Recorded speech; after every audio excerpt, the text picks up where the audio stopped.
YouTube, we are back in Sabino Canyon. We are going to be doing this beautiful hike today. It's funny because we wanted to do the shuttle and then go to our favorite little spot, but the shuttle doesn't leave till 2 o'clock, so we have an hour, so we're going to go ahead and hike.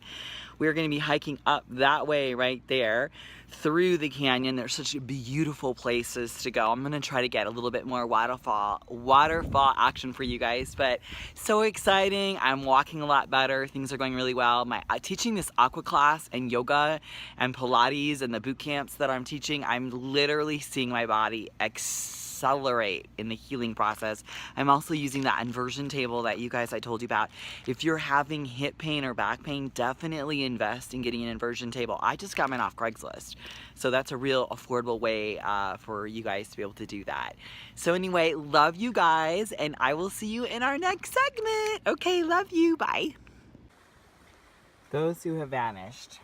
As you walk along the trail, beginning at the foot of the stairs to your right, look for cup-shaped holes worn into the rocks. These grindstones or mortars remind us that the Sabino Canyon was visited by other people very long ago. Beginning more than 1,000 years ago, the xoxo Indians came to Sabino Canyon to hunt rabbits and deer, gather cactus fruits and the hearts of agaves, and follow trails to higher elevations.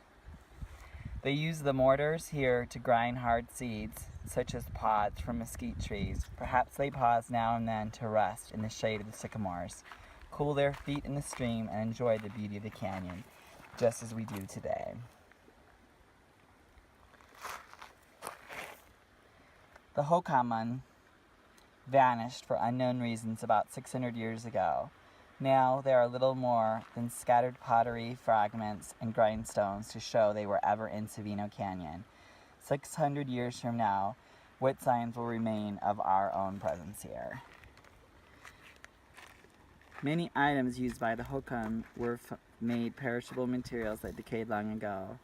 The historic Pima water jar may resemble prehistoric xoxo basketry. These ceramic bowls were made by the xoxo people living here in Sabino Canyon between about AD 950 and AD 1300. Foods gathered in the canyon were likely stored, prepared, or served in such vessels. So beautiful. So here we are, guys. Just a beautiful, gorgeous day. Here's Joshua. He's going to play us some music.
Should come tape from over here.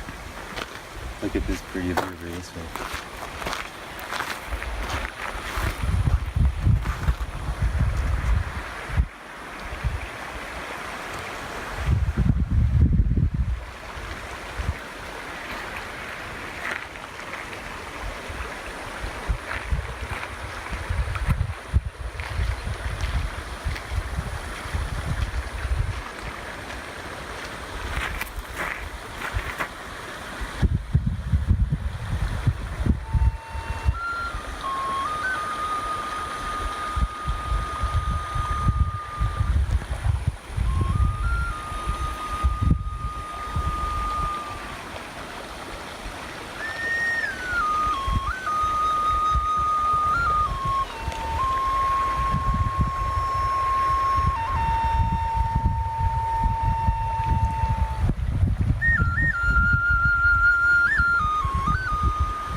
You hear the birds playing with you?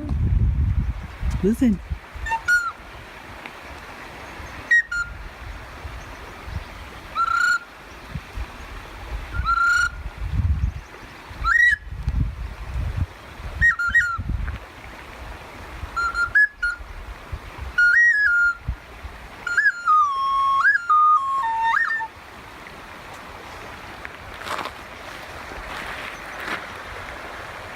Hear the birds?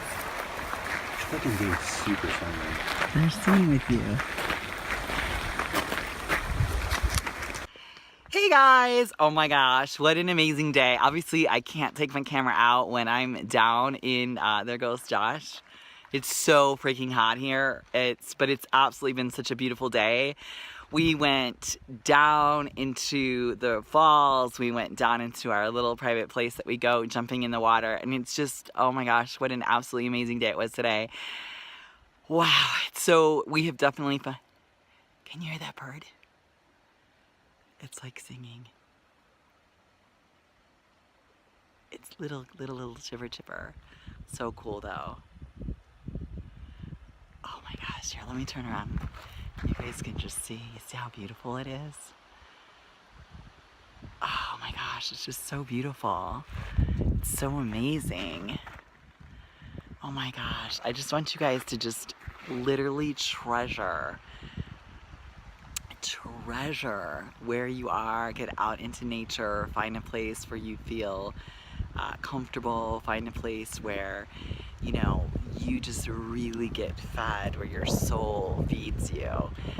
After this clip, I'm gonna have, Josh is gonna be playing his flute. I'm just gonna show you just some more of the beautiful mountains here, but it's just so pretty.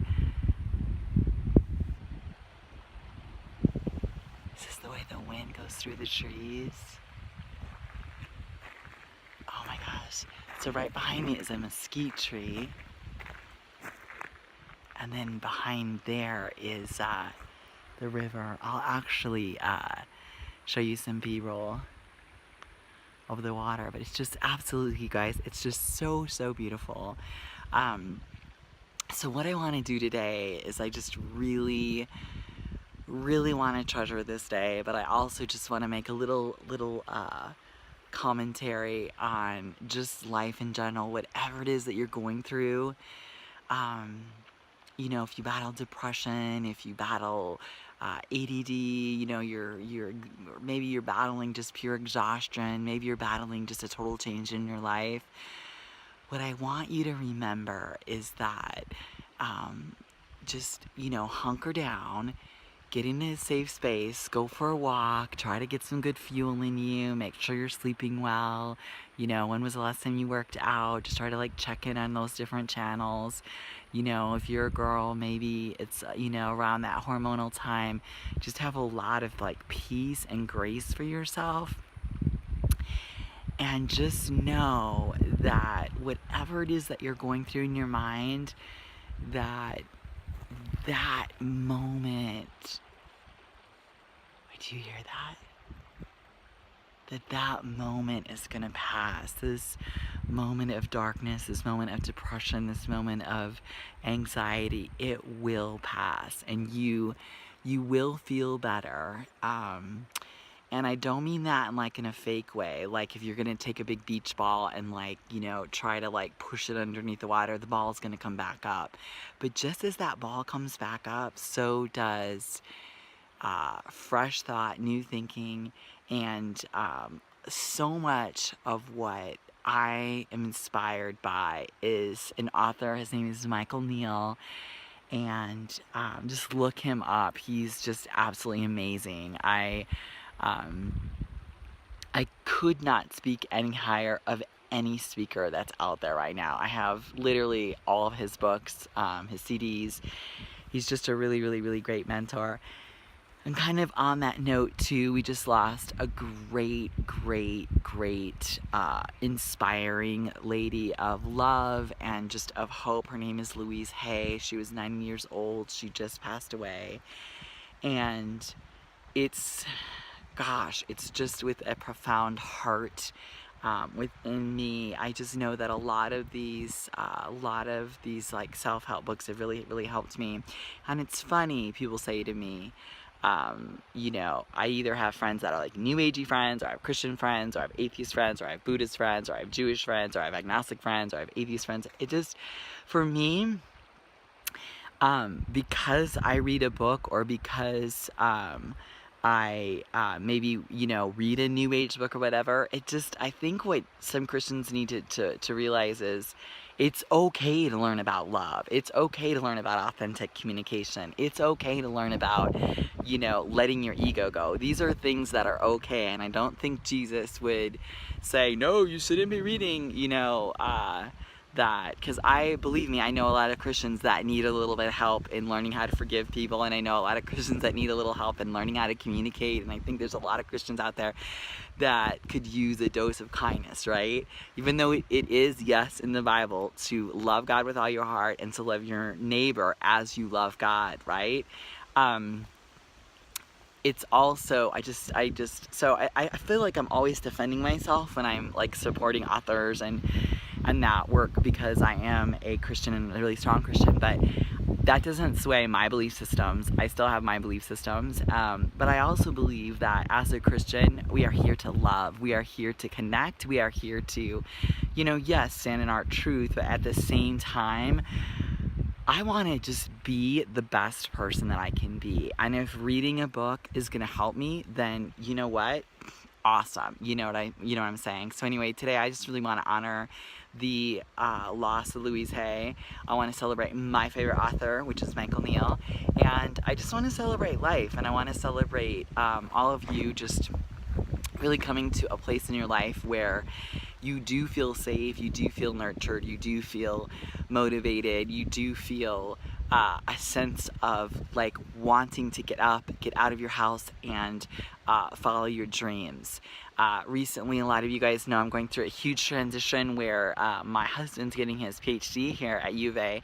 And let me tell you, if you are a wife of a PhD or a medical student or a law student or anything where your husband or your wife or whoever, you know, whatever is going through that you had to move to a new place, you have to make new friends, you had to get a job, it's just like, it literally does take a while to get yourself kind of grounded in that space.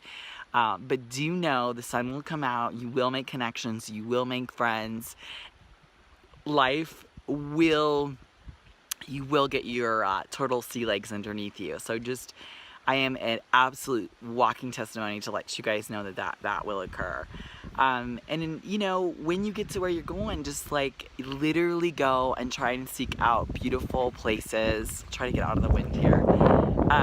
Isn't that so awesome though, that wind?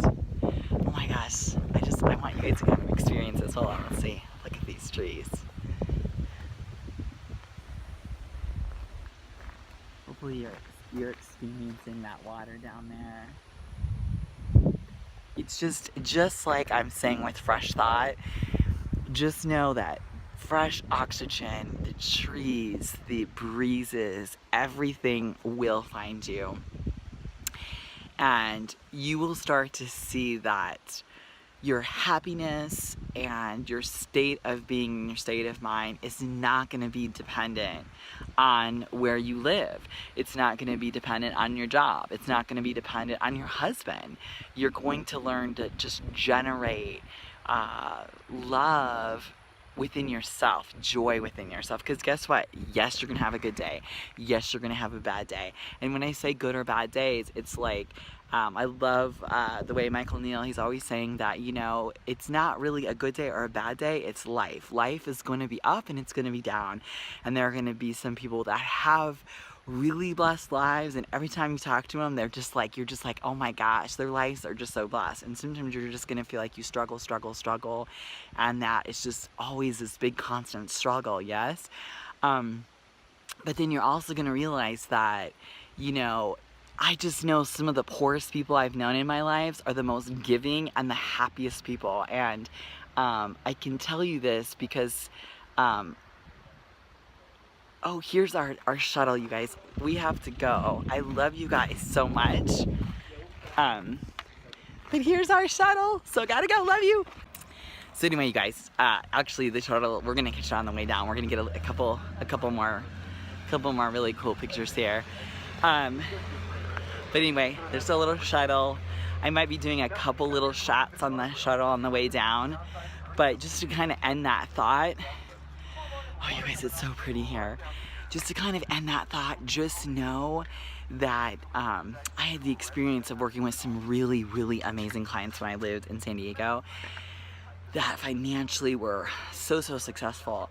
And some of them had extraordinary lives, and some of them were like amazingly happy lives, but some of them had really sad lives. And when you kind of got behind the door and behind the veneer, you just realize like, wow, it was just not anything that I thought. And then I had other clients that barely could pay me training. I mean, they were just like, you know, not very wealthy people at all. They would like have babysitting jobs, or actually it's one of the reasons why I started my ministry, Fitness in Crisis, so I could do free training for people that couldn't afford it. But anyway, some of those people that didn't have anything were the happiest people. In fact, one of the apartment complexes that I lived in, I remember this one family had like a 1-bedroom house, and they were always having people over for football games and family cookouts. And I was like, I mean, literally there would be like 15 people in this house all the time, coming in and out. And I just thought to myself, you know what? That's what's really neat in life. What's really neat in life is when you can take a situation and you just make it happy and you make it a blessed one. So anyway, you guys, I kind of went a little long-winded. I'm going to try to get some footage, some B-roll on the way out. But just remember, stand in your light, stand in your truth, and above all else, be a warrior. I love you guys so much, and I'll see you in the next, in my next YouTube video. Please remember to like, to comment, and subscribe. That just helps me get an idea of knowing what you guys like. I edit all these videos. I daily upload every day. I do not get one penny from doing these videos. I just do them because I have such a love for you guys, and such a love for just humanity, and just wanting to bring us all up, because believe me, I have battled all of the things that I talk about. So I speak with the knowledge, with the warrior knowledge of traversing those trails. All right, you guys, take care again. Stand in your light, stand in your truth, and be a warrior. I love you guys. Take care. Bye. Mwah.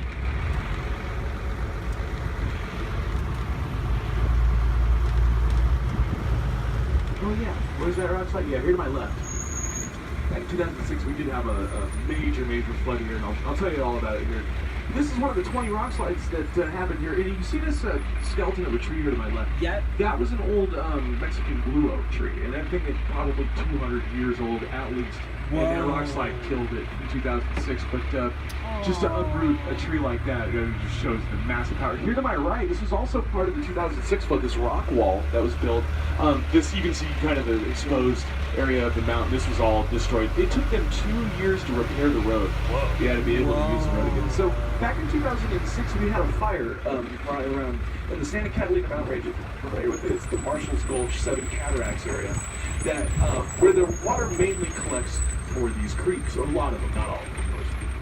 And so the fire destroyed the foliage that would hold the water back, and about 3 months later or something like that, we got 10 inches of rain in just about a week, and with nothing to hold it back, there was an 11-foot high tidal wave basically that came down this mountain. Woo! And like I was telling you later I'll show you that dark water line where the water even sat. It's taller than the shuttle. Oh, yeah. So will that ever happen? Do I ever have to bring it all back? No, sir. You know, we had probably 5 or 6 flash floods this last monsoon season. Yeah.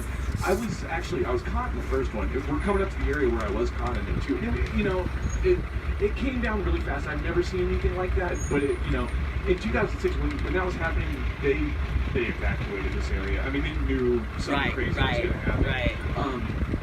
But even then, when we started getting the flash floods, we got like a half an inch of rain, and all of a sudden, boom, it's coming down. And they were actually closing the gates. It's the first time I've ever seen them close the gates here. Because I mean, you know, be here at 1 o'clock in the morning on Sunday. Totally. They never closed the gates, but they didn't want people coming into the canyon because they were airlifting people out of the clouds. Dude. Yeah.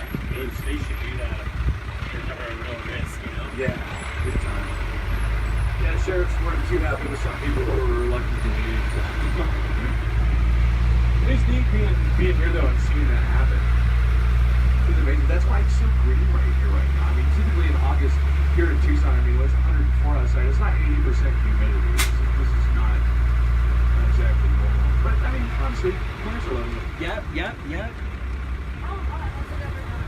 You know, when I was a kid back in, what was it, 1997 or so, I remember there was a couple days where it was 118 degrees. But I know that we've gotten hotter than that, but I don't know what the hottest temperature ever recorded here in Tucson was. It was really, really, really hot though. Here to my left, you might be able to see little fish swimming around down in the creek. It's a little bit harder when you're, you can kind of see these little guys. That's the heel chub I was telling you about earlier. 2/3 of Arizona's native freshwater fish are actually endangered. So, I mean, most time you flip a coin, it's probably endangered. But, yeah, they're neat little fish. You can see them come up to the surface to breathe. This little ring they make. They're just like a beta when there's no flowing canyon. So it's not fun.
Furthest point or the tallest point of the Acropolis while seated old like a native chief Indian like they somebody told me once it's like the old little Mount Rushmore for the natives here. It is. It's kind of a neat little interpretation. Yeah. Actually, multiple people tell me that. I see him. I'm really bad visually interpreting with stuff like that. I can kind of see it. I can kind of see it.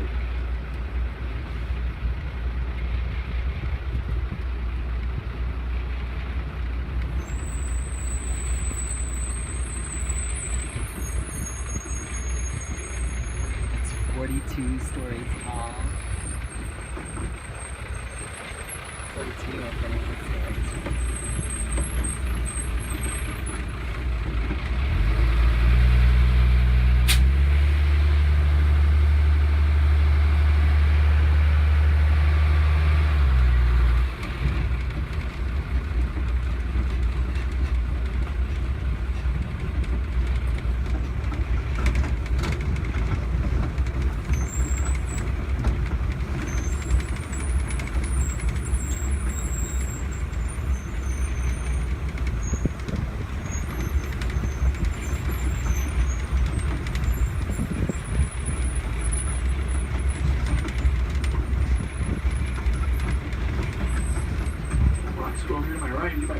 Before you see them.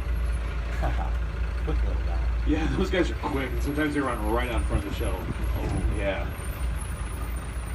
You wonder why they do that. Yeah, it's funny. It's and I hate to say it, but it seems to me like the lizards are a little better about getting out of the way than the squirrels are. Yeah. Yes. They're chicken. They're playing chicken. So to that 2006 water line, here to my left, your driver's side, if you look way up on you'll see this large rock facing us. A lot of people see a large face in the rock. They call it the winking man of Sabino and Iron Mask in the mountain. Well, check out that dark water line closest to the creek. That's actually the 2006 flood water line. And it's a little bit hard to see because of the foliage that's all right here. You can really kind of see it closer to this Arizona sycamore. If you just kind of look straight through it, you can see that distinctive dark line where it's like rock. Yes. Yeah, that's how high the water was. Wow. Of course, this white rock tree, you know, immediately to my left, Arizona sycamore. I didn't get the chance to tell the ladies on board on the way up what that was. It's called the birch tree.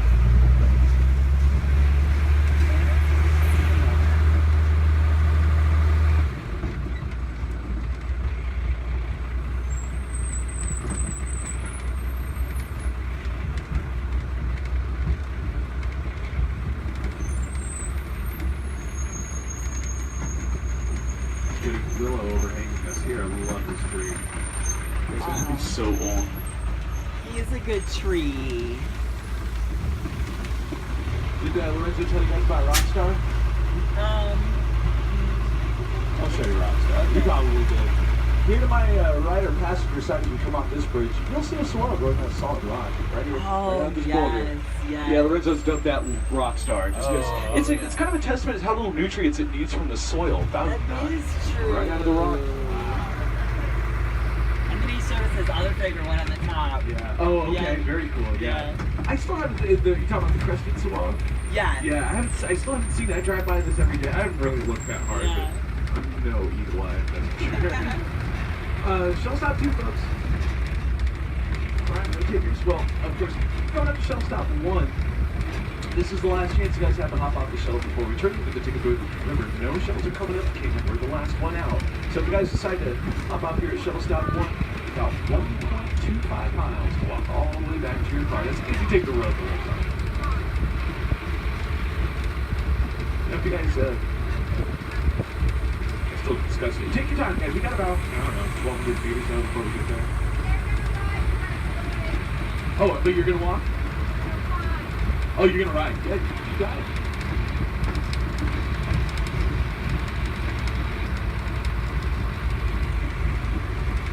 I don't think we're gonna be picking anybody up here. Just push people there. We're just gonna go over.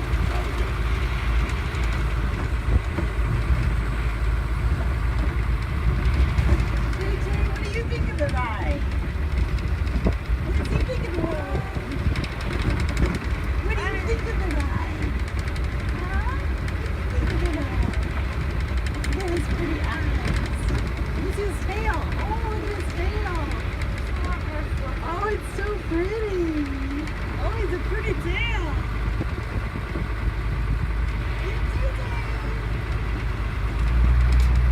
Isn't it funny?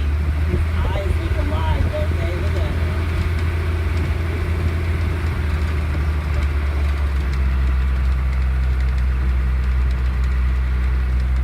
And there we go.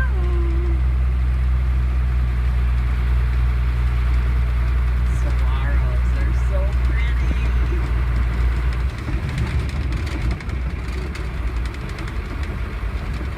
Look at the moon. You see the moon? Look.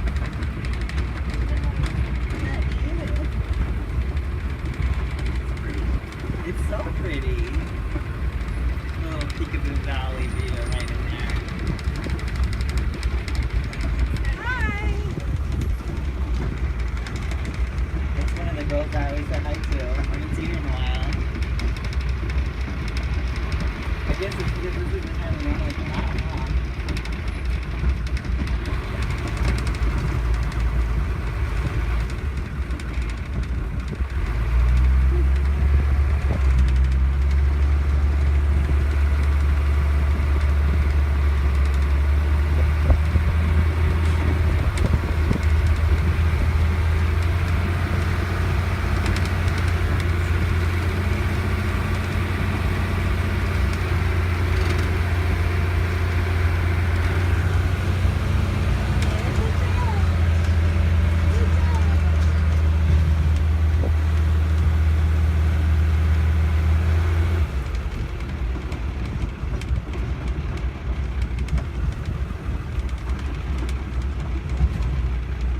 Your glasses are so pretty. I love the blue in them. Are you an artist? I really like the girl. But I'm not good. You know what? Being an artist, there is no good and bad. You just express yourself. I bet you are amazing. I bet you're an amazing artist. The other thing you could do is like modern art or contemporary art, where you just paint your feelings. And that way you can never be right or wrong.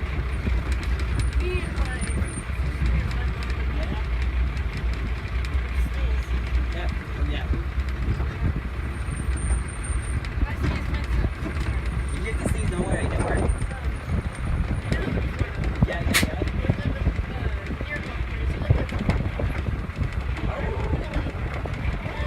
I've never been there before. Are you guys just visiting? Nice. When does school start?